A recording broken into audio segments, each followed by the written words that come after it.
Let's talk about the black-eyed children. According to legend, black-eyed children usually come to your house at night. They'll come to your vehicle if you're alone in the parking lot or places where there aren't many people. If you guys see this video, take a look at how nice.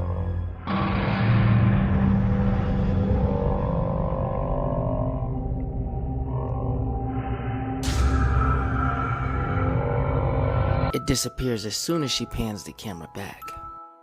They usually tell you that they need help with something, or maybe that they're lost, but the main thing is they want to be let in to wherever you are. They'll try and say anything to get inside, and if you tell them no, they'll start to get a little aggressive, being persistent, saying things like, "You must let me in, I need to be let in." They'll become extremely desperate, and if you decide to let them in, wait, before I continue, your third act comes to your door with black eyes. Let me know who it is, and would you let them in? You see, black-eyed children are dark entities, and just like vampires, they are not allowed in without permission. If you let them in, they will do unspeakable things. Hi, welcome to my YouTube channel. Congratulations as well, but that might take some time. This woman could be one of the worst pedophiles in America. So this is Sierra Robertson. She is from the Seattle area. And recently authorities in Washington received a tip from an online chat service. And the contents of that tip were disturbing to say the least. Sierra, who worked as an after-school STEM instructor, which yes, meant she worked directly with children, was chatting with men online about how much she loved to sexually abuse babies. These chats also revealed the fact that Sierra had been trading CSAM or CP with other pedophiles online. And in the chats, she actually talked about how she preferred to molest babies because they essentially couldn't defend themselves. She also told these other pedophiles in these chats that she couldn't wait to have children of her own so that she could go on to molest them too. Now, this case is somewhat unique because we don't really see female pedophiles of this caliber. Usually when you see a news story like this, it's about a teacher who took advantage of a student. And I've covered many stories like this over the years, but this one is different because it's just so incredibly disturbing. Now, Sierra's bond was pretty high after she was initially arrested, but that bond was reduced to just $50,000, and she was able to pay that, and now Sierra is out of jail and just at her home. I'm going to keep following and reporting on this story because these, once again, are the people that are just out there. These are the people that are around you at all times, and people like this are drawn to positions where they're put with children, working with children, because they know that they have an extensive bank of children to draw from. And it's unknown at this point if she actually has abused any children. All those details are still sealed and under wraps, but I'm going to continue to report on this story because these issues are important to keep talking about, and it's important to expose these people. We do not have harsh enough penalties for individuals like this in America, and only through raising awareness can we hopefully change something in the future. You'll never guess what was inside this man's house unless you've heard this case. And that's because when police went inside Matthew Hoffman's house in November 2010, they found it was filled with leaves. In his living room, a pile of leaves. In his bathroom, 100 bags full of leaves. And in his freezer were a couple red popsicles and 2 dead squirrels. Police also found the 13-year-old girl he had kidnapped after he had killed and dismembered her mother, her brother, her friend, and her dog before placing them in a hollowed-out tree. He's currently serving out his life sentence in Ohio.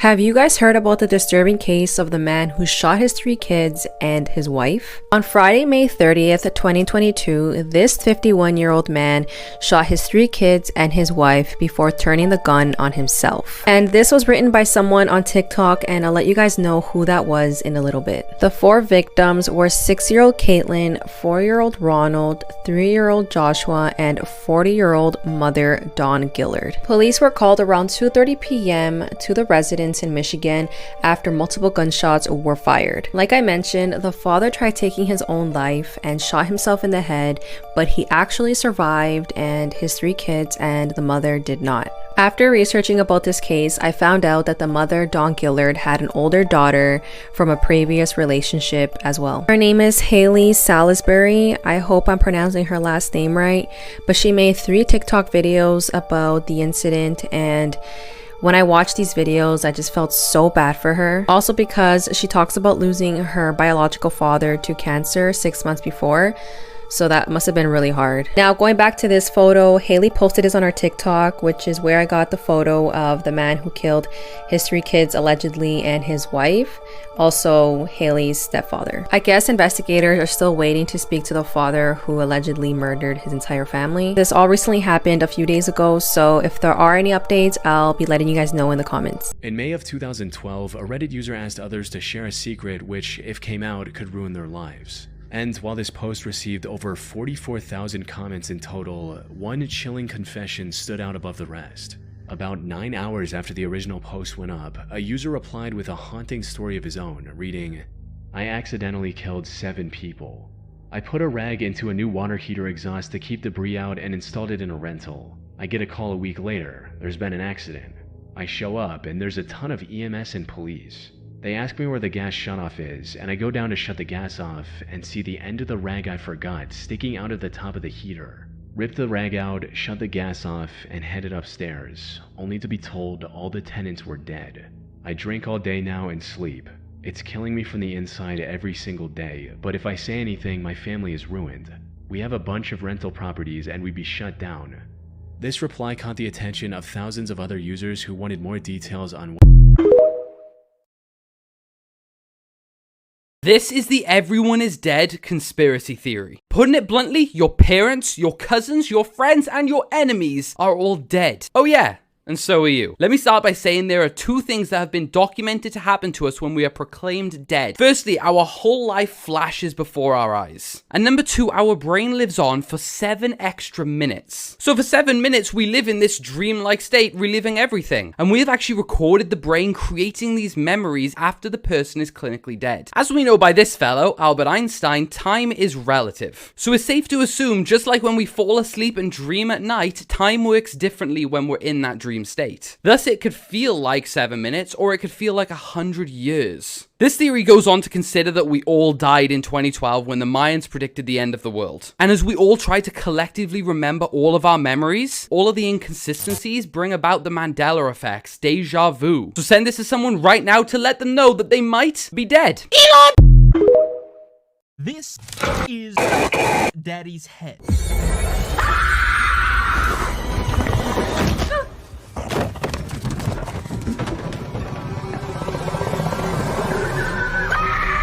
Do not let the name throw you off. This movie is terrifying. Come to the forest.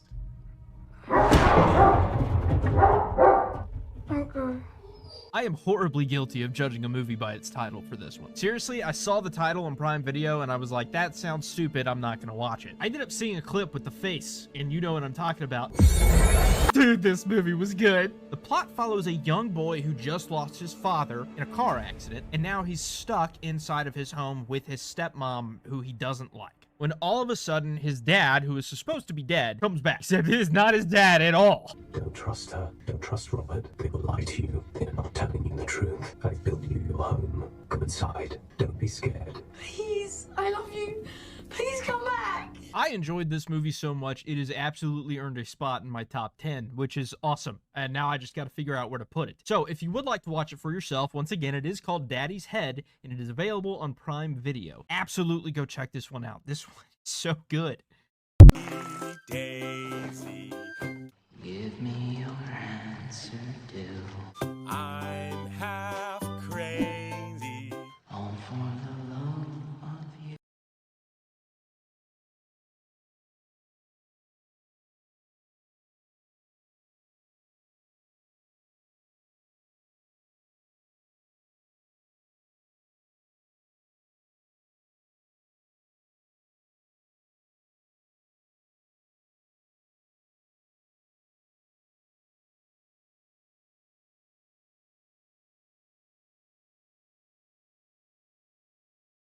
The man says he intentionally set that fire because he wanted his freedom. He's 32 years old. He weighs just 68 pounds.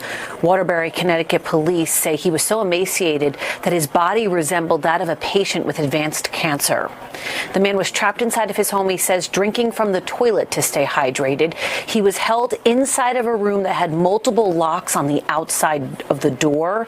He says his stepmother, 56-year-old Kimberly Sullivan, subjected him to prolonged abuse, starvation, severe neglect, and inhumane treatment. She's charged with assault, kidnapping, unlawful restraint, cruelty to persons, and reckless endangerment. Honestly, when I read about it and talk to the investigators and overlook the interviews, it was worse than the conditions of a jail cell. So the last time this man really interacted with the outside world was when he was in grade school, but he stopped going to school in 4th grade when family services started asking questions. The last time police were in this home was last April. The stepmother's attorney says these charges are outlandish. You want to know the #1 way to get murdered? Here are some things I've learned from true crime that you should not do if you're trying to stay alive. Obvious. This is obvious. Everyone knows it. Do not be the life of the party. Don't do it. Ladies know this from Oprah. Never go to a second location, ever. I don't care who you're with. Your mom, your grandmother. One place and then home. One place and then home. Please do not light up a room when you walk into it. Please. This is the #1 way to get murdered. Don't sleep. Don't go on a cruise. Don't go to a foreign country. Don't travel. Don't have dinner with your back to the door. I said don't sleep, right? Don't sleep by the window. If you go running, don't do that. If you go hiking, don't do that. If you have other tips, drop them in the comments and then circle back and let me know how you did. Hope you stay alive. I'm arresting you. Yeah. Okay, on suspicion. This is the moment a 30-year-old was arrested for a crime committed over 2 decades ago. Of the theft of Trevor A's Elmer's glue stick in Schaumburg, Illinois in 2002. Do you know what I'm referring to, sir? Kevin Sanchez was linked to the theft of Trevor A's glue stick after a forensic scientist found nose hair samples on a glue stick discovered earlier this year at the park near Michael C.'s old house. The DNA matches suggest they were 1 billion times more likely to have come from Sanchez than anyone else. Trevor A's glue stick was originally reported missing from Mrs. Griffith's 1st grade class in 2002. But in the 23 years that followed, no one was brought to justice. Sanchez denies the crimes. Tragedy in the Northern Territory as police have found the body of missing 5-year-old Sharon Granite, 5 days after she was led into the dark holding the hand of ex-con Jefferson Lewis. Her body was found 5 kilometers south of the camp where she disappeared on Anzac Day. The devastating discovery came after police found her underwear at a crime scene near the camp. Forensic testing has revealed that the underwear had traces of 2 DNA profiles, which match Sharon and Lewis. A large-scale manhunt has now been launched to find the 47-year-old, who's been accused of murdering the young girl, with police sending out a chilling, simple message. Jefferson Lewis, we're coming for you.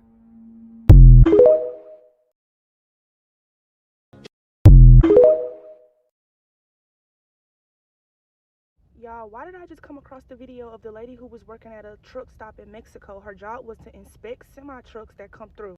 A truck came through. The driver immediately gave something going on. He's sweating, he's nervous, he's shaking. Bitch, immediately she knew something wasn't right.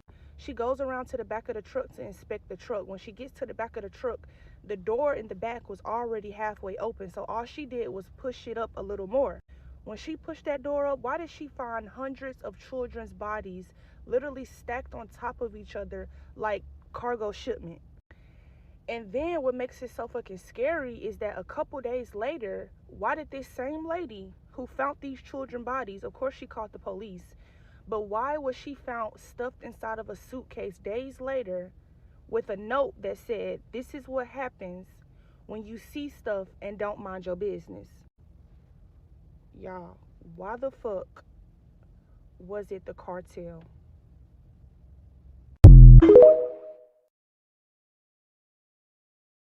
This 12-year-old child bride is shown kissing her brand new 32-year-old husband in this photo.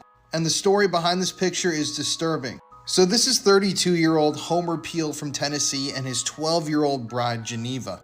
They got married somehow in the 1930s in Tennessee, but not without controversy.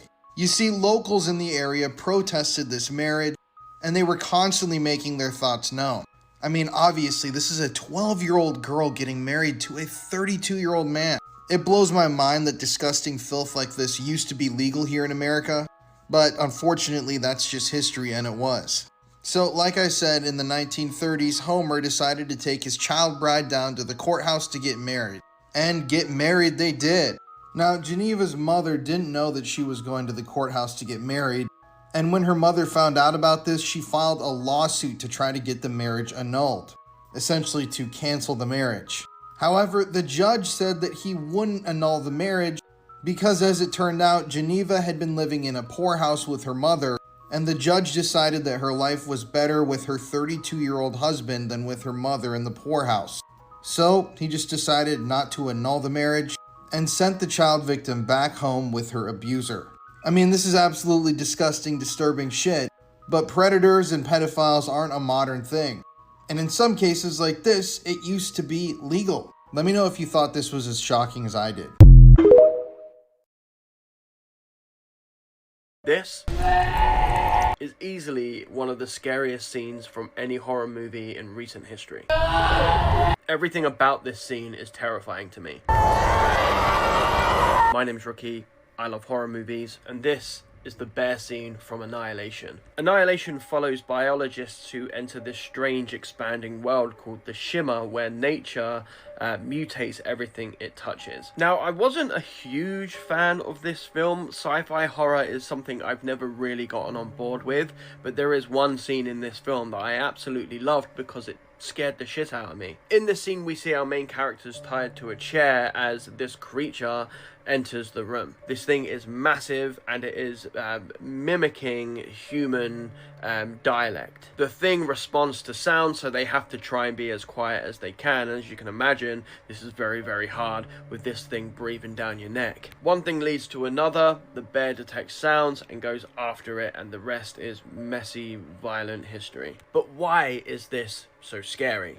I think the answer to that question is how original and how unexpected this scene is. It violates our expectation of animal attack and logic. This creature looks like a bear, but it doesn't act like a bear. It slowly moves, it pauses, and it listens, and it has that awful guttural crying moan. Sound design is pure nightmare fuel. And the bear's roar isn't just a roar, it's the screaming last words of its last meal. It's completely psychologically messed up. It is playing with these people using a human distress call to intimidate and scare people. And so everything about it is existentially wrong. It turns grief and death into something predatory, and that is horrifying. The film itself is about self-destruction. The bear represents this. It represents uncontrollable change and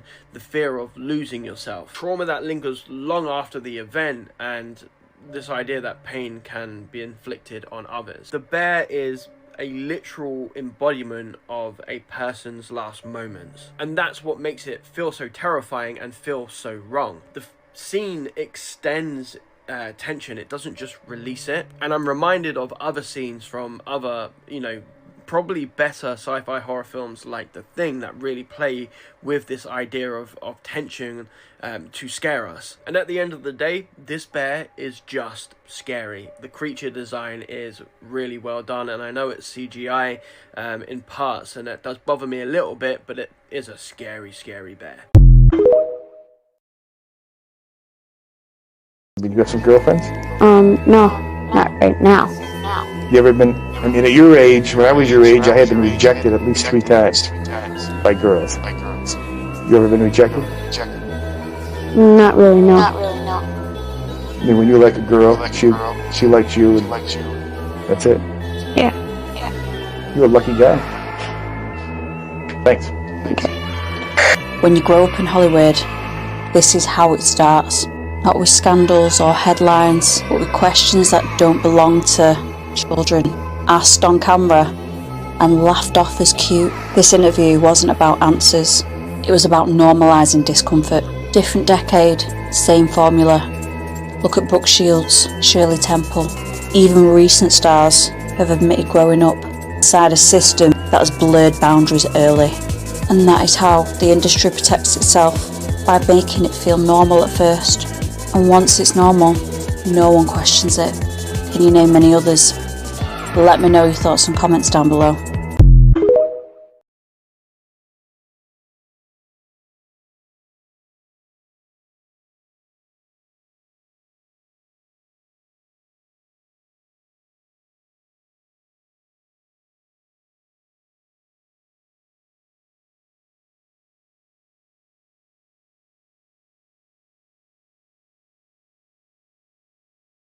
The most disturbing cults in history, Part 1. These are the Antill Kids, founded by this man Roch Thériault in Quebec, Canada. These events took place throughout the 70s and 80s. Using his excellent charismatic skills, he actually convinced a group of people to quit their jobs and follow him, promising unity and equality. He forbid them contact with their family and moved them out to the mountains. He called it Eternal Mountain. In 1978, he prepared for doomsday, having his followers build a town that could save them. He relaxed while they worked and compared them to ants on an anthill. To gain more followers and keep them devoted, he impregnated all female members. They were also forced to wear the same outfit, promoting equality. What would you do if you woke up one morning and everyone looked like this? This is a terrifying reality for 59-year-old Victor Shara from Clarksville, Tennessee. He woke up one morning in November of 2020 and thought that he was living in some kind of demonic world. These facial distortions that Victor sees are caused by a very rare neurological disorder called prosopometamorphopsia. Otherwise known as PMO. These images are actually a very accurate representation of what Victor was experiencing. Because he couldn't see the distortions through screens or through photos, researchers had him in real time compare a face to a photo of the same person, and then the researchers edited the photo until it matched what Victor was seeing in person. Reportedly, there are less than 100 cases of PMO, and it's not really known exactly what causes the disorder, but it's known to be a malfunction in the part of our brains that processes faces. In Victor's case, possible triggers are recent carbon monoxide poisoning, a head injury that he suffered 15 years before his symptoms arose, and his history of bipolar affective disorder and PTSD. PMO is often misdiagnosed as schizophrenia or psychosis, even though the patient is aware that the visuals that they're seeing are not in fact reality. The craziest part is that Victor still experiences these distortions. He still sees people like this in his day-to-day life, even years later. He finds that it helps to live with his roommate and her 2 children so that it makes seeing new people not so alarming. And strangely, Victor has actually found relief through wearing green-tinted glasses. There is one person in history whose name is so tied to horror that in many ways it's become sort of synonymous with evil. This person committed some of the world's worst atrocities, and in fact, they could have committed many more that we don't even know about.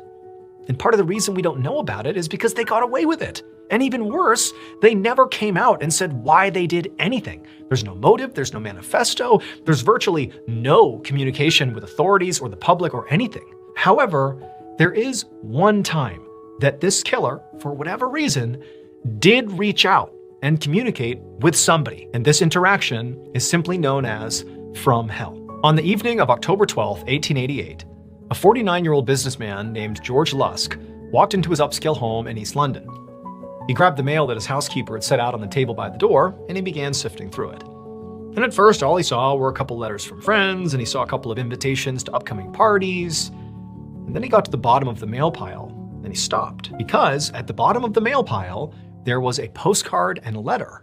Over the past 2 months, 4 people had been killed in George's neighborhood. And in fact, the most recent victim was a middle-aged woman who had been killed about 2 weeks ago, really not far from George's home. And on this mail, on these 2 pieces of mail, the return address was the name of this uncaught serial killer. George was so scared of this killer, as he should be, that he had formed this neighborhood watch group to go out and try to catch this killer. And in fact, just recently, when George was just looking out his front window onto the road, just kind of looking around, not part of his neighborhood watch group, but just kind of scanning the area, he had seen this kind of sketchy looking guy with a big thick beard standing on the other side of the road, and he was kind of in this alleyway. And this guy, it looked like he was staring right at George, very intently so. And George at first returned the stare, but then felt so uncomfortable that he drew the blinds and kind of hid from his window. Because again, he's thinking there is a killer on the loose, maybe that's him. George actually had been so scared at seeing this guy that he had actually gone to the police and filed a report and said, I don't know, I think that guy could have been the killer. But the police really couldn't do anything because all they had was a sort of generic description of some guy standing on the road not doing anything. So nothing was ever done. And so George, even though he was scared, he opened up these letters.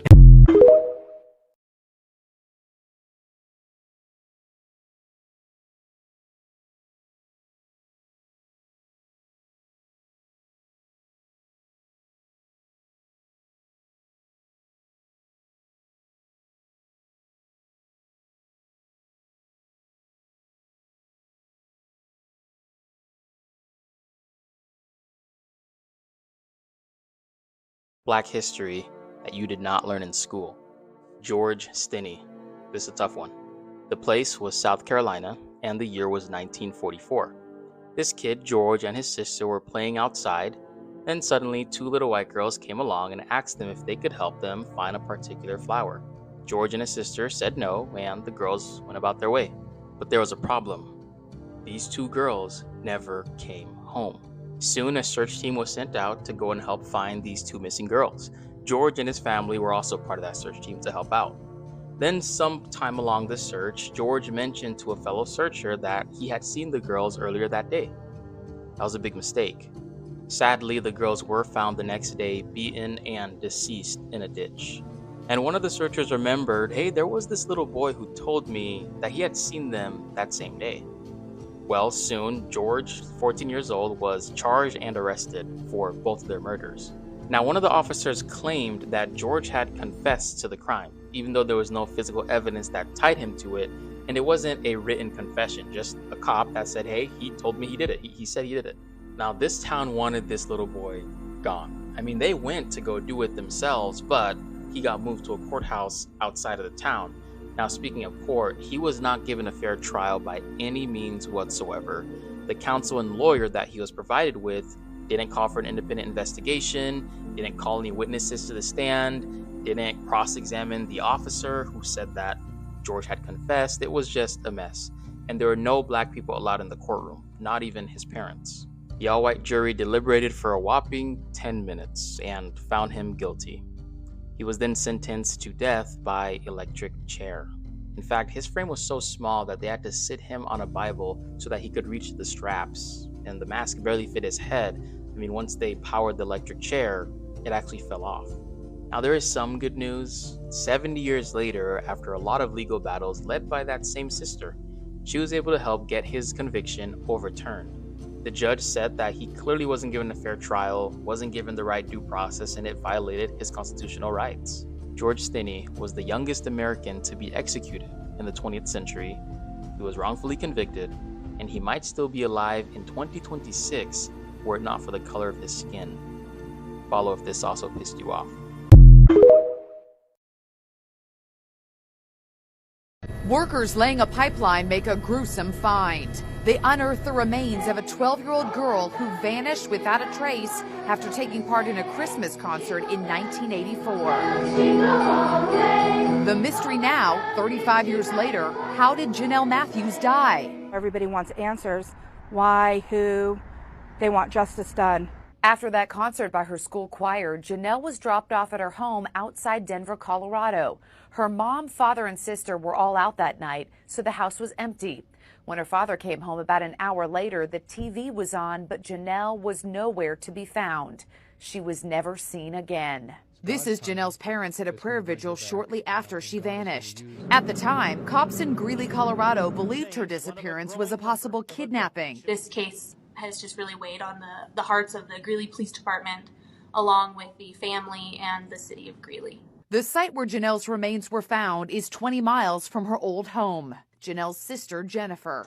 It's bittersweet. It's the closure that we were always hoping for, but now raises other questions as well. And how are your parents doing? How's your family doing? They were a little numb at first, and then sad as well, and now it's just time to think about other things that we need to deal with right now. Shelley Lobato is a childhood friend of Jonelle's. I thought, oh my goodness, they actually finally found her. My heart sank, and I felt really bad for her family.